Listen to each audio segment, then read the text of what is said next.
I have finally decided to use my platform para maisgutan ni nga topic. And yes, I know it's a sensitive topic. Dugay na akong gapugong-pugong nga mafokusan ni natog hisgot diri. But yeah, now I'll do it. Well, expected na ako daan nga dili ni recommend, dili ni spread nga video kasi ang main reason, social media nowadays is 95% entertainment and 5% sharing valuable information. Unang kamo nga mga nagsubaybay sa mga Sunday contents ni Ungart, congratulations kay for me you are the individual nga kabaw. Kumbaga you are aware if unsay mga angay pang-inject sa inyong mind unsay dili. Now, let's proceed to the main topic. Ungart is here in front of you to speak about mental health, depression, anxiety, kani nga mga butang. And of course, algorithm will not distribute this video.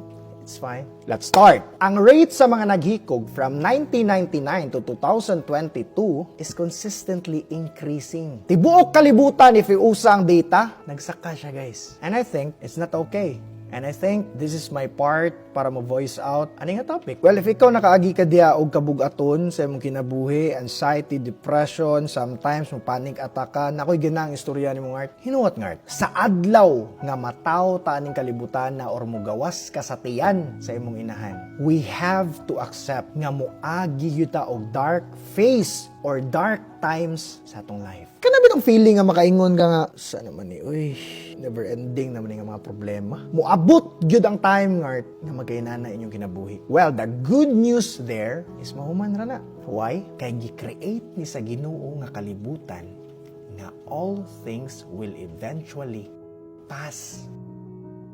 So meaning nga na muagi ra. Dili la ka-aware na. By the way, asa mga kitag dag-om nga di mawa? Ha? Nga in 1 to 2 days, mubalik naman nagkainit. Ang kalibutan, gidesign ba nga gabi permi? Of course not! Inig after nga evening, pila ra gani ka hours, musud na din ang bagong morning. Brand new day. Ang nahitabo mong good mga ungart, default setting sa inyong mind nowadays, nagtuo mo nga di mahuman ang dark phase sa inyong life. But na, tanan, na ikaw manan nga. May it be good or bad, it will pass.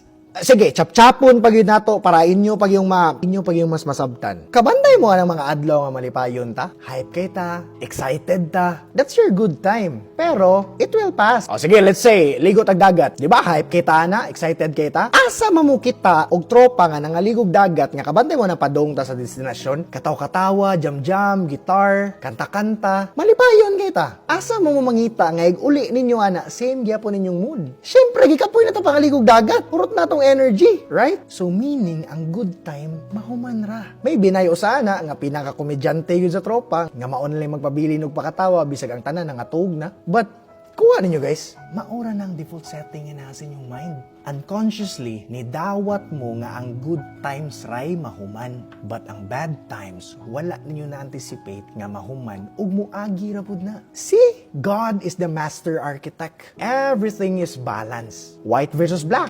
Joy versus pain, Friday versus Monday, above versus below, begin versus end, add versus subtract, comfort versus suffer, create versus destroy, light versus dark, unsa pa, inhale versus exhale. Everything is balance. Inana siya ka maayo. God is the master creator, guys. So, di mahimo nga ang good times ray mo pass, ang bad times pod mo na inject sa inyong mind. Tanan niyang gihimo aning kalibutana kay well balance. So if naka sa dark phase sa imong life ron, embrace it. Because it will eventually pass. Kanang dark times nga imong na-feel ron, himuan ang motivation para mas move pa ka sa another level. And others will say, no heart, toxic positivity, mana. Here we go again. Guys, there's no such thing as toxic positivity. Because if it's toxic, it's not positive. Yes, wala ko kabaw sa inyong nagyan ron, 100%. Dili ta parehag shoes. Wala ko sa inyong shoes. At the same time, wala sad mo sa akong shoes. Kumaga di ta parehag sapatos nga gisulob.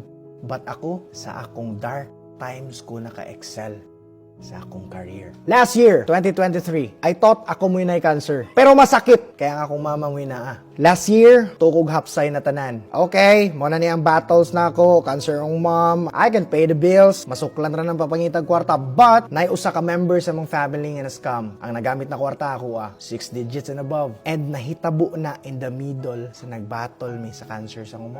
Last year, I thought tanan nako nga gipakaon sa akong table kay real ones. I thought the circle is healthy. But ang nahitabo, nay usa didto nga nagsigi og destroy sa akong character, sa akong name, while ga-mentor ko niya. Dark? No. Darkest phase sa akong life. Question is, nagpadaba ko? Of course no. Giunsa man ni mo ngart. Kay akong gitanom sa akong mind ngart nga even the bad times nga atong ma-feel, it will eventually pass. In fact, akong gi-compute akong kinabuhi, ma-consider ko tong 2023 sa pinaka-dark nga phase ng life for me. Kato na time ko mas niligon. Ang gi-inject na ko sa akong mind na to is, my strength doesn't come from winning, kundi it comes from struggles, hardships, and everything that we go through prepares us for the next level. And as what I've said mga ungart, God uses hard times to help us grow. And I also have this belief nga gustong i-share ninyo and ganahan sa kung madaladala ninyo taga-adlaw. Kabantay mo na mga superhero movie, exaggerated lang na. Pero if imo nang i-reflect sa real life, tinuodoy. I-connect na to sa real life ha. Ang point is, naatay mga versions sa tong self nga mga hero, wala lang takabawon sa wana pagpagawas. For example, Clark Joseph Kent, na Superman, sulod niya. Peter Parker, na Spider-Man, sulod niya. Tony Stark, na Iron Man, sulod niya. Bruce, na Hulk, sulod niya. See?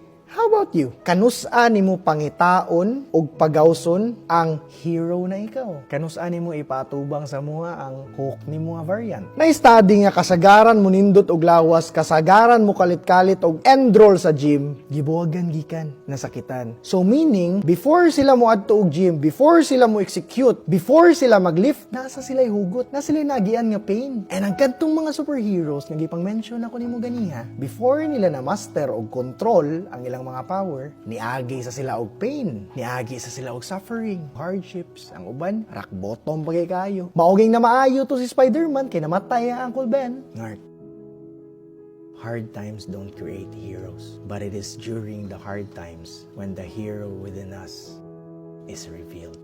So sa tanang nag-agi ron og depression, anxiety, panic attack, naka-experience og pain, naka-experience og struggle, naka-experience og hardships, rock bottom na kaniya. Congrats! Guess what? You are in the middle of God's process to become the best version of yourself.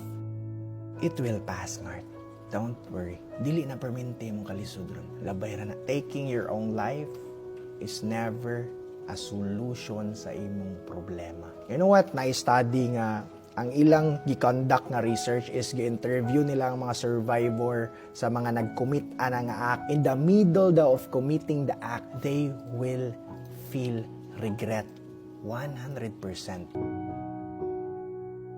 And after na ma-realize nila nga they want to enjoy life again. See, it's not a solution.